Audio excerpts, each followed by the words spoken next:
Halo Bapak Ibu, saudara-saudari sekalian, lovers and haters. Salam cerdas Indonesiaku. Jumpa lagi kita pada kesempatan kali ini. Bagi Anda yang belum subscribe channel saya, silakan subscribe channel saya, tekan loncengnya agar Anda dapat notifikasi setiap kali saya mengupload video-video saya. Oke, pada kesempatan kali ini saya akan membahas sebuah saham yang belakangan hari ini sempat menjadi pembicaraan dari para pemegang sahamnya, yaitu saham Goto, Gojek, Tokopedia, ya kan? Nah, Gojek dan Tokopedia kan bersatu membuat satu PT yang namanya Goto, yang singkatannya Gojek Tokopedia, ya. Investor-investor besar Goto ini ada yang di lokal, ada Telkom, ada Astra gitu ya. Kemudian kalau yang dari luar negeri itu ada Alibaba dan SoftBank. Alibaba dan SoftBank adalah pemegang saham Goto. Kalau dari luar negeri dia yang terbesar, ya. Nah, apa nih masalahnya dengan saham Goto? Anjlok. Nah, kan saya sudah bilang ya, saham, kalau Anda berinvestasi di saham, ya Anda harus lakukan research yang sebaik-baiknya. Perusahaan sebesar Goto ini pun juga bisa jatuh sahamnya, ya. Oke, nah, okelah kita lihat saja ya, apa sih yang membuat ini jadi heboh. Nah, di sini berita sih dari Agustus ya. Dari Databox, dari website Databox, itu berita 31 Agustus ya. Di sini dikatakan baru 6 bulan Goto sudah catatkan kerugian 13,65 triliun. Gila, baru jalan 3 bulan sudah rugi 13,63 triliun ya. Di situ dia kasih komparasinya tuh ya. Semester 1 2021 dan semester 1 2002. Nah, di sini katanya PT Goto, Gojek, Tokopedia, Tbk masih mencatat rugi pada semester 1 2022. Nah, kerugiannya bahkan meningkat dibanding dengan periode yang sama tahun lalu. Ya, betul, Goto mencatat pendapatan bersih sebesar 3,4 triliun pada semester 1 2022. Pendapatan ini sebenarnya meningkat 73,3% secara tahunan, year on year, dari 1,96 triliun pada periode yang sama tahun lalu. Jadi kalau dari pendapatan betul dia naik 73,3%. Tapi meskipun pendapatannya naik, beban-bebannya atau biaya-biaya yang harus ditanggung Goto juga meningkat, ya. Di sini dikatakan beban pokok pendapatan meningkat 66% year on year, ya. Kemudian beban penjualan dan pemasaran meningkat 235,5% year on year. Serta beban umum dan administrasi meningkat 50% year on year. Alhasil karena biaya-biaya itu meningkatnya gila-gilaan, kira-kira gitu ya, rugi bersih Goto membengkak 117% year on year. Jadi meski pendapatannya naik, rugi bersihnya justru juga meningkat menjadi 13,65 triliun dari yang rugi sebelumnya cuma 6,28 triliun, kira-kira begitu ya. Ini cara singkatlah membaca indikator-indikator sebuah perusahaan, ya. Oleh karena itu, nah kalau kita lihat sederhana dan ya, sahamnya Goto sejak mulai ditawarkan IPO, initial public offering di 300-an sekian, sempat naik ke sekitar 400-an, sekarang tinggal 200. Oke? Jadi sahamnya lagi anjlok ya, salah satu mungkin ya karena kerugiannya itu ya.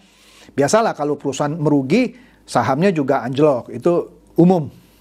Nah, ini bahkan di Twitter sempat dibuat kayak banyolan. Ini loh, sahamnya Goto lagi anjlok nih. Oke, mana buzzer-nya nih yang selama ini sering membangga-banggakan Goto, kira-kira begitulah yang saya tangkap ya. Jadi ini sahamnya lagi anjlok kira-kira ya. Nah, di sini kalau kita lihat Berita dari Tempo dikatakan, ini berita Sabtu ini ya, kemarin. Betul dong, Sabtu kemarin ya menjelang jam 2 sore. Iya betul loh, 22 Oktober. Wah. Masih hangat ini beritanya ya. Jadi katanya Gotoh sedang melobi SoftBank dan Alibaba untuk jaga saham agar tidak merosot. Maksudnya apa ya? Gotoh melobi SoftBank dan Alibaba untuk jaga saham agar tidak merosot.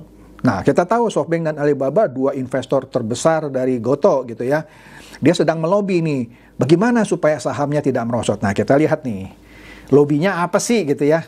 Nah, di sini katanya, Gotoh, Gojek, Tokopedia, TBK dikabarkan tengah menjajaki pembicaraan dengan SoftBank dan Alibaba. Lobi-lobi ini dikata dilakukan untuk menjaga harga saham Gotoh di tengah tren yang merosot menjelang berakhirnya masa lock-up. Nah, saya terangkan dulu ya masa lock-up. Masa lock-up saham Gotoh ini akan berakhir di tanggal 30 November. Iya, 30 November, ya 1 bulan, 1 minggu lagi lah kira-kira ya. Sekarang tanggal, 1 bulan, 1 minggu lebih lagi, lock-up-nya dibuka. Lock-up itu apa? Lock-up begini, lock-up adalah satu periode di mana para investor besarnya ya, itu dilarang menjual sahamnya ke pasar. Karena mereka beli saham ini kan pada harga murah ya. Sebelum melantai di bursa dibuka di harga 300 sekian, dia sudah beli jauh-jauh hari ya, yang jauh lebih murah pada ketika saham itu ditawarkan.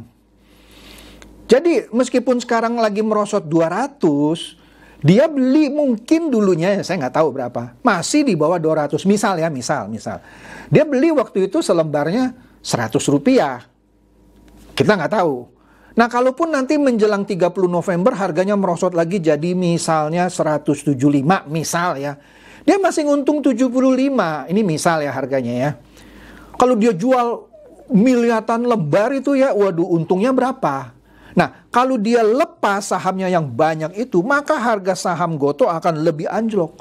Jadi kalau istilahnya saham di dump di pasaran, harganya makin anjlok. Nah, ini yang dimaksud menjelang masa lock up-nya ini, dikhawatirkan kalau investor besar seperti Alibaba dan SoftBank nanti ngelepas sahamnya yang banyak itu, harga saham Gotoh hancur. Oke? Maka sedang dilakukan lobby-lobby, oke? Itu maksudnya. Dikatakan di sini perundingan sedang berlangsung dan Gotoh belum membuat keputusan akhir, kata sumber Bloomberg, ya. Nah, di sini dikatakan pada penutupan Jumat kemarin 21 Oktober, harga saham ini turun lagi menjadi tinggal 200 rupiah, ya. Nah, tadi yang saya katakan saat penawaran umum pertama kali dilepas ke pasar, itu dijualnya 338. Jadi kalau Anda yang dari awal itu antri beli saham Gotoh 338 dengan harapan nanti melonjak gitu ya. Ya sempat melonjak ke sekitar 400 gitu ya. Nah kalau Anda jual di harga 400 itu Anda untung gitu. Tapi sekarang lagi turun lagi ke 200. Kalau Anda jual Anda rugi. Ya, jadi Anda harus tunggu sampai harganya naik lagi. Setidaknya melebihi 338 baru Anda jual. Itulah namanya Anda dapatkan capital gain. Sudah dapat dipastikan tahun ini Gotoh tidak mungkin membagikan dividen karena sedang rugi puluhan triliun, 13, sekian triliun tadi kan kita lihat ya. Jadi nggak mungkin akhir tahun ini Gotoh membagikan dividen. Capital gain-nya juga saya ragu Anda tidak akan dapat capital gain. Karena kalau Anda beli di 338, apalagi kalau Anda beli ketika harganya menjelang 400-an itu, ya Anda tunggu lagi dah tuh sampai melebihi angka 400. Apalagi tahun ini kemungkinan besar bisa dipastikan Gotoh tidak mungkin bagi dividen karena lagi rugi. Oke? Nah, di sini dikatakan, dijelaskan emiten ini akan memasuki periode lock up pada 30 November, 1 bulan 1 mingguan lebih lagi lah. Oke? Nah, oleh karena itu, Gotoh ini sekarang lagi menghindari potensi jatuhnya sahamnya dia kalau investor-investor besar dia tadi seperti SoftBank dan Alibaba melepas sahamnya ketika masa penguncian atau lock up itu berakhir. Sekarang mereka tuh nggak boleh jual, itu perjanjiannya. Itu namanya masa lock up, masa penguncian. Akan berakhir di tanggal 30 November. Kalau lewat dia boleh jual. Nah, kalau dia jual, misalnya harganya yang saya bilang tadi ya turun lagi ke 175, padahal dia dulu beli awalnya cuma 100, masih untung, dia punya berapa miliar lembar saham itu. Oke? Nah, di sini katanya Gotoh sedang mengukur minat para pendukung awal mereka ya tadi Alibaba dan SoftBank untuk penjualan sebagian besar saham mereka ke investor itu gitu ya. Nah, nanti saya terangkan maksudnya apa ya. Kok sekarang Gotoh mau jual lagi sahamnya ke SoftBank dan Alibaba sebagai bagian dari lobby-lobby mereka? Nah, nanti sabar ya. Di sini dikatakan Gotoh telah melakukan diskusi dengan beberapa investor untuk membuat mereka berkomitmen menahan sahamnya dalam jangka waktu setidaknya selama 6 bulan. Jangan jual dulu nih, nanti hancur ya. Nah, di sini dikatakan penjajakan dengan SoftBank dan Alibaba baru sampai pada tahap awal pembicaraan. Dan tingkat harga untuk setiap kesepakatan akan dapat dinegosiasikan. Nah, di sini dikatakan setelah melantai di Bursa Efek Indonesia, saham Gotoh beberapa kali anjlok.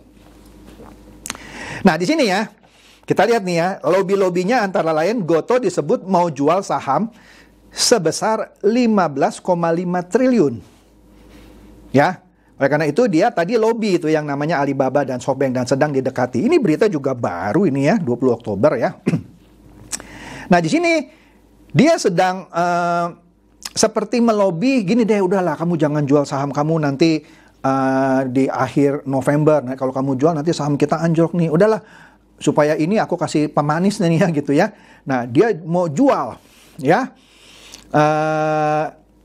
Dia mau jual sahamnya sekitar 15,5 triliun ya. Nah, jadi udahlah nih aku jual aja sahamku. Ya, kita nggak tahu mau dijual, mungkin dijual murah gitu ya. Itu kan di antara mereka gitu ya. Supaya membuat si misalnya SoftBank dan Alibaba tidak menjual saham mereka nanti di akhir November. Inilah aku kasih sahamku, mungkin dijualnya murah lah, kira-kira begitulah ya. Ini kan bagian dari lobby mereka. Dikabarkan Gotoh sedang mengukur minat para pendukung mereka termasuk Alibaba dan SoftBank ya untuk penjualan sebagian besar saham mereka ke investor baru. Oke lah. Nah, di sini rencana ini merupakan bagian supaya ya lobby tadi supaya jangan jual sahamnya setelah masa penguncian lockup itu selesai di 30 November ya. Oke deh. Nah, itu caranya ngelobi ya. Nah, ini Detik Finance bilang apa? Inilah yang terjadi kalau SoftBank dan Alibaba misalnya dalam lobby-lobby ini tidak terjadi kesepakatan dan tetap mau jual saham Gotoh nanti akhir November setelah masa penguncian selesai. Apa yang akan terjadi? Di sini dikatakan ya, ya pastilah ya harganya pasti anjlok ya karena para investor ini bisa menjual saham mereka yang ada di Gotoh yang ada sekitar bukan miliar lembar, 1 triliun saham. Wih. Yang setara dengan 90% dari total saham yang bisa dijual. Ada 1 triliun saham. Gila ya. Kalau 1 lembarnya aja bisa untung, jangan 75 lah. Tadi kan saya bilang untung 75 rupiah per saham. Untung 50 rupiah aja per saham. Ada 1 triliun saham, bisa untung 50 triliun. Kira-kira gitu. Ini kasarnya aja deh ya. Nah, jadi kata Direktur Anugerah Mega Investama Hans Kui, lobby yang dilakukan oleh Gotoh ini penting supaya memastikan investor besar tidak melepas saham mereka. Ya. Jadi artinya kalau penguncian saham yang berakhir akhir bulan November mulai 1 Desember sudah boleh dijual. 1 triliun lembar saham itu gila tuh kalau dijual ya tambah anjlok harga sahamnya. Ya. Jadi ya pentinglah langkah lobby-lobby dari Gotoh ini untuk memastikan investor besar itu tidak melepas sahamnya ya. Apalagi sekarang Gotoh lagi rugi sehingga dia berkepentingan untuk menjaga harga saham mereka demi menutupi kerugian. Oke? Jadi dia punya kepentingan untuk menjaga harga sahamnya untuk tidak jatuh lagi. Nah, oleh karena itu dikatakan di sini lobby itu diharapkan ya terhadap SoftBank dan Alibaba dapat terrealisasi. Tapi apakah lobby ini yang sedang dilakukan oleh Gotoh terhadap SoftBank dan Alibaba berhasil? Belum bisa dipastikan. Ya. Yang dikhawatirkan jika investor raksasa tadi, SoftBank dan Alibaba, benar-benar melepas saham mereka, maka harga saham Gotoh akan lebih rontok. Itu dampaknya kalau dilepas. Kemudian, sebuah situs indotelco.com melansir sebuah berita, apakah benar Telkom rugi investasi di Gotoh? Karena selain SoftBank dan Alibaba ada Telkom dan Astra. Ya, yang juga berinvestasi di Gotoh ketika Gotoh pertama kali menjual sahamnya, ya. Ya pastilah di sini kita lihat dan ya. CNN ya mengadakan wawancara, ini wawancara ya di Juni lah sebenarnya ya, 14 Juni ya. Di sini Dirut Telkom Pak Ririk Adriansah ya, dia menjelaskan bahwa investasi di Gotoh sudah memenuhi prinsip good governance ya, karena sudah dipertimbangkan lah kira-kira gitu ya. Nah di sini Direktur Utama PT Telkom Indonesia ya buka suara atas dugaan kerugian investasi anak usahanya. Ternyata yang berinvestasi bukan langsung Telkom tapi PT Telkomsel ya. Dia investasi ke Gotoh. Nah, investasi itu menimbulkan perdebatan katanya ya. Karena Telkom sempat dikabarkan akan mencatat kerugian sekitar 881 miliar ya dalam laporan kuartal 1 2022 ya kan. Nah, ini beritanya Juni ya. Kata Pak Ririk, harga saham Gotoh itu kan di Juni ya, sudah naik kembali ke level 388. Artinya angka itu masih memberikan keuntungan kalau dibanding saat Telkomsel berinvestasi di Gotoh pada level 270. Jadi ternyata Telkomsel berinvestasi di Gotoh harganya 270 ya. Tidak sama seperti harga IPO yang 338 kalau nggak salah tadi ya. Jadi kalau di 13 Juni harga Gotoh sudah 388 sedangkan Telkomsel masuk di harga 270, untung kata Pak Ririk. Oke, tapi kalau per Jumat lalu yang harganya sudah anjlok ke 200, artinya per lembar sahamnya Telkomsel rugi Rp70, tinggal kali berapa miliar lembar. Gitu cara ngitungnya ya. Jadi dikatakan kalau dibanding dengan Telkomsel investasi di Rp270, kami mencatat keuntungan sekitar 2,8 triliun. Itu di Juni. Ya kan? 14 Juni itu ya. Tapi kalau dihitung sekarang ya kali aja 200 kan berarti rugi 70 kali berapa miliar lembar. Ya segitulah ruginya ya. Saya belum ngitung. Nah, jadi inilah yang sedang dibicarakan dan riuh rendah, viral gitu ya, sempat diperbincangkan di kalangan investor saham, yaitu mengenai saham Gotoh. Iyalah, di mana investasi, mau investasi apapun kan sudah pernah saya bahas, mau itu kripto, mau itu emas, mau itu saham, apalagi di zaman sekarang yang lagi serba susah gitu ya, ditambah memang Gotoh masing tetap rugi, ya. Jadi inilah contoh saham atau investasi saham yang kemungkinan Anda dapat capital gain di tahun ini juga kecil, apalagi mendapatkan dividen karena masih rugi tadi 13 sekian triliun, malah terakhir saya lihat di sumber lain sudah 15 triliun katanya. Ya. Tidak mungkin Gotoh membagikan dividen. Jadi bagi Anda para pemegang saham Gotoh, Anda harus tunggu sampai tahun depan. Mudah-mudahan tahun depan harganya naik lagi melebihi harga perolehan Anda. Apalagi kalau Anda beli pada saat IPO yang di harga 300 berapa tadi? 338 ya kalau saya nggak salah. Ya Anda harus tunggulah sampai harganya misalnya 350, itu baru Anda dapat capital gain, baru Anda lepas. Atau Anda tahan terus, siapa tahu naik lagi ke 400. Tahun depan apakah Gotoh bisa memberikan dividen? Saya tidak tahu. Saya tidak bisa memprediksi. Karena sekarang kerugiannya kan sekitar tadi antara 13 sampai 15 triliun. Apakah tahun depan dia bisa untung? Nah, itu yang kita nggak tahu. Kalau tahun depan dia masih tidak untung, maka saham Gotoh tahun depan pun tidak bisa memberikan dividen. Jadi itu sekilas saya mengambil contoh saham Gotoh untuk Anda yang tertarik mau berinvestasi di saham. Oke, semoga ini mencerdaskan dan mencerahkan Anda semua. Silakan share video saya ini kepada teman-teman, sahabat atau kerabat supaya mereka tambah cerdas dan tercerahkan. Seperti biasa, terima kasih.